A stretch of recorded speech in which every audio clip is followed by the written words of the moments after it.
Chris Macdonnell, in collaboration with Spoken Realms, presents Oliver Twist, or The Parish Boys Progress, by Charles Dickens, narrated by Chris Macdonnell.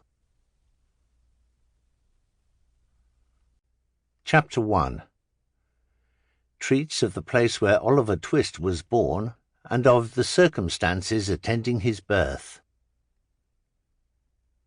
Among other public buildings in a certain town, which for many reasons it will be prudent to refrain from mentioning, and to which I will assign no fictitious name, there is one anciently common to most towns, great or small, to wit, a workhouse.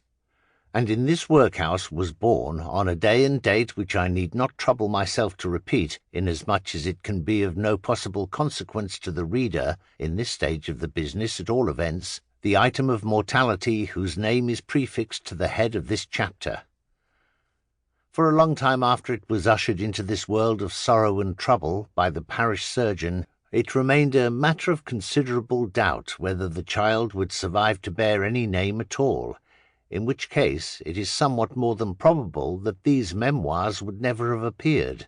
or if they had, that being comprised within a couple of pages, they would have possessed the inestimable merit of being the most concise and faithful specimen of biography extant in the literature of any age or country. Although I am not disposed to maintain that the being born in a workhouse is in itself the most fortunate and enviable circumstance that can possibly befall a human being, I do mean to say that in this particular instance it was the best thing for Oliver Twist that could possibly have occurred. The fact is that there was considerable difficulty in inducing Oliver to take upon himself the office of respiration, a troublesome practice, but one which custom has rendered necessary to our easy existence, and for some time he lay gasping on a little flock mattress, rather unequally poised between this world and the next, the balance being decidedly in favour of the latter.